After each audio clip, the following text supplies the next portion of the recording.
Cheikh Moustapha santal dayab cant yaa fi gën amul ku lay werante te ka ngaayoo ci Moustapha. Asalaamaaleykum wa rahmatullahi taala wa barakaatu. ñoo ngi am mbégte kontante di ñaanal xalif général kulu murid Cheikh Mouhamadou Mountakha Mbacké mu yàgg fi lool ci ànd ak wér noonu itam dañ ko ñaanale mbooleem njaboot ak Cheikhul Khadim yëpp waaye di nuyu di siyaar baax ki nga xamante ni moo di Serigne Ahmadoul Moukhtar Mbacké di xalifa Cheikh Mouhamadou Moustapha ak mbooleem njaboot ak Cheikh Mouhamadou Moustapha gépp mbokk yi tey jii nag di 4 mars di bés bi nga xamante ni ndigal bàyyi ko woon na ci Serigne Ahmadoul Moukhtar Mbacké mi nga xam ni moom la ñuy xoolee tey jëmmi Cheikh Mouhamadou Moustapha ji jëm ci kan ci ki nga xamante ni moo di Serigne Moustapha Ndiaye Al Karim ngir bés bi bañ amalee siyaar bi ca Touba ban demee jàkkaarloog Serigne Ahmadou Moukhtar Serigne bi kontaan bég lam njëkk na wax mooy bis bi ànd naa ci dinaa ko ànd ak yéen loolu yi moo tax nag tey jii 4 mars bi ñu ñëwee le 3 ba le 4 ba le 2 lépp nag di programme boo xamante ni feesoon na dell Serigne Moustapha Ndiaye ànd koog ñi nga xamante ni ñoo di fondation Al Karim ñuy amal nag bis bi nga xamante dañuy sant di fàttali ki nga xamante ni moo di Cheikh Mouhamadou Moustapha tey jii nag biñ xëyee ci bis bi gis ngeen bernde yi nii ñu tàmbalee ndékki yaa ngi nii moo xam bépp xeet bu nga xamante ni day bëggal gan na ko Serigne Touba Khadim Rasoul doon waxee ak nam ko doon ñaane ci Touba nga xamante ne dafa waxoon ni màggal ak Touba képp koo xamante sama mbégte sa mbégte la su ñëwatee nag ma ci sant la suñu borom moo tax nag nañ ko sant di tàmbalee ci ganaar ba ci gëléem Serigne Moustapha Ndiaye Al Karim day su ngeen xoolee liggéey bi tàmbalee na ci ginaar ba ci gëléem ba lépp loo xamante ni aw xeet wu nit li soxla la def na ko moo tax ñu jàkkaarloo ki nga xamante ni moo di Serigne Khadim Ndiaye bokk ci jëwriñ ñi nga xamante ni ñoom tamit liggéey bi dañ koo téye ànd ak Serigne Moustapha Ndiaye Al Karim nga xamante ni banqaas la ci yor bu nga xamante ni bu mucc ayib sëñ bi ginnaaw bu ñu nuyoo siyaar la pare ñu bëggoon na nga dikka ñuy tënk programme bi ñu ko tàmbaleeg léegi amal ngeen ab siyaar bu am solo waaye ni ko démb itam amal nañ guddig maam Cheikh Ibra Fall ñi ngi nii nag kii ndékk yi nga xamante ni ñoo ngi koy def jëmale ko nag ci daara yi jëmale ko ci ñi nga xamante ni ñooy mbokki taalibe yi lan nga ñu mën a tënkal ci bés bi fi mu toll jamono ji la. asalaamaaleykum wa rahmatullahi wa barakaatuhu. aleykum salaam wa rahmatulah. jërëjëf Serigne Moussa ñu ngi sant bu baax a baax tey nuyu mbokk ñi seetaan yëpp di wax ne ni nga ko waxee rek noonu la demee bis bi ren mooy ñaar fukkeelu édition bi ñi koy def. waaw fii ci Fass Mbao nag mooy nekk juróom-ñaareelu édition bi. kon ni nga ko waxee rek la demee ren nag dañ koo xëy moon ci ñeent fan bu njëkk bi mooy àllarba bi ñu xëyee ñëwoon nañ set setal fi waa UCG ñëw nañ set setal mboolem gox bi set setal fépp mooy premier jour bi deuxième jour bi ci lañ doon yóbbu don yi ci prison yi waaw même temps amaloon nañ fi tamit ziar boo xam ne waa fondation Al Karim ñoo ko doon ziar Cheikh Moustapha Ndiaye Al Karim waaw kon loolu moo amoon ci alxamis bi même temps amoon nañ tamit guddi ajjuma boo xam ne guddi xasida lañ ko tuddee woon mbooleem kuréelkat yi ak jànkatu xasida yi daje woon nañ fi maanaam jàng fi ay xasida maanaam joxe tamit ay dog yoo xamante ni suratul Ikhlas di ko defal Serigne Modou Moustapha waaw yaakaar naa joxe woon nañu limu 1 million boo xam ne dañ ko doon def àddee Serigne Modou Moustapha ci ay ñaan bu ko defee ajjuma bi démb comme ni nga ko waxee rek ku ñëw fii rek di nga ne yaakaaroon sax ne màggal gi démb la woon ndax mbooleem bernde yi fi nekkoon ak mbooleem waajkaay yi nga xam ne ci lañ waajoon li ko dalee ci pitax ginaar bëy xar nag giléem lépp fi teew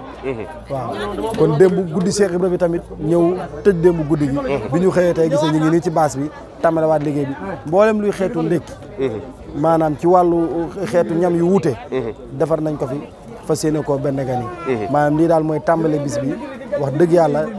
te di ci am mbégte loolu di xaar ñëpp nag ñu ñëw ñu ànd ak ñoom bis Serigne Modou Moustapha alxuraan itam ñi ngi ne ci côté bi ñoom tamit dëgg la di bis loo xam ni Cheikh Moustapha da ko bëggoon lool fonk ko lool ci Serigne Ahmadou Moukhtar waxoon ko ni ko bés bii nañ ci yital alxuraan dëgg la moo tax bi ñu xëyee mboolem jànkatu alxuraan yi ña nga nële commencé nañ ca suba te ne lañ koy yendoo ba ginnaaw tusbaar wala ginnaaw takkusaan ñu soog a jàng xarnu yi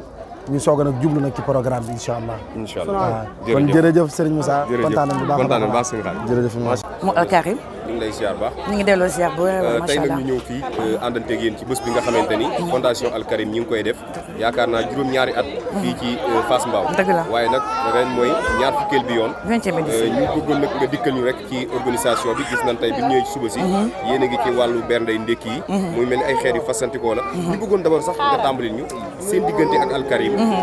nan ngeen ko recevoir yi fii ànd ak moom ci liggéey bi mu indi leen Serigne Touba ju wér péng ngeen ànd ak moom ci liggéey bi dëgg la parce que man je dirais que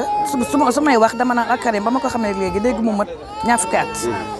ñaar fukki at yi boobu ba léegi mi ngi ànd ak ñun ci lan ñëw leen ñu ànd ndax pour ñu liggéey Serigne Touba ci loolu rek lay dox di dox ci social di dox ci jàmm di dox ci salaam képp ku mu mën a gis dimbali la dina la dimbali képp ku mu mën a gis waxal la lu baax dina la waxal képp ku mu mën a gis teg la ci yoonu siraatul mustaqim ci rek ànd ak Serigne Touba ku ñëw dina la ko defal seetu ci njaago seetu ci benn religion waaw moom day def rek te yàlla tax ndax Serigne Touba ak Cheikh Modou Moustapha mi nga xamante ni moom la bëgg waaw donc amuñu fayam li fi nekk nag mooy depuis le 1er mars la ñu tàmbali mbir mi xëy na tey ngeen di doog a yegg si mais depuis le 1er mars nii la fi demee chaque jour saa suñu xëyee suba dina rey xar def ginaar ñu bernde macha allah def ay ndékki boobu ba léegi ñi ñaa ngi fi nit ñi jóge nañ fu ne ñëw macha allah kon. tey nag ñu ñëw fekk leen ci bernde ndékki. yan façon plat ngeen waajal. fii li fi nekk ci ay plat bëri na parce que def nañ ay pigeon def nañ méchoui def nañ ginaar aussi def nañ ay tortilla def nañ pizza def nañ ay neem franchement lépp baax macha allah ak méchoui bi ne si ginnaaw mu nga xam te ne léegi ñu wàcc koo dressé xeetu jus bu nekk mi ngi fi macha allah waaw. taxawaayu soxna yi nag ci fondation Al Karim ak taxawaay bi gis nga leen nii. ñoom ñëpp ñu àndandoo ci liggéey bi. lan nga leen di gën a ñaax pour bés bi nag mel na ni mbooloo dana fi teew. waaw macha allah suñu itam ñoo war a bernde ca kuy bernde war ngaa yaatal sa kanam. yaatal sa dënn ba kenn ku ci nekk mën a gis sa bopp ci bés bi. dëgg la parce que moom sax déjà maa ngi jéggul da ngay dagg ah di nga ko dagg. maa ngi moom sëñ Moustapha Ndiaye sax ñun ci loolu la ñu ñaax loolu la ñu wax nee na man képp ku ñëw ci sama bés wala képp ku ñëw ci sama kër bu ñëwee na gis kanam gu leer te na ngeen ko teral ba mu tedd di ko bendeel ba saa yi suy ñibbee loolu rek la ñu jàngal moo tax soxna yi ko ci gis fii ci tawféex rek lay dox ak ci mbékk nag Al Karim ci loolu la ñu tàggat mooy képp ku fi ñëw mu nekk comme màggal gi ak ñàkk nekk màggal gi parce que moom këram chaque jour bu rayul xar ginaar yaa ngi dàqee wax fa dëgg neex yàlla parce que chaque jour mi ngi gis mbooloo muy ñëw mu boole njaboot ak ñëpp donc lim ñuy sant mooy soxna yi ku ñëw gan gu fi ñëw na ngeen ko teral ba mu tedd ak kanam gu leex jox ko ca ñam ba nu mu gën a neexee ak nu mu gën a sellee ndax fii lépp a ngi fi pigeon yaa ngi fi méchoui yaa ngi fi lépp a ngi fi tortilla yeeg lépp a ngi fi dara manqué wu fi wax fa dëgg neex yàlla lépp luy ñam bu neex mi ngi fi wax fa dëgg yàlla laax yaa ngi nii croissant yi beignet yi macha allah lépp a ngi fi te ku ñëw tamit di nga xewlu bu baax a baax a baax.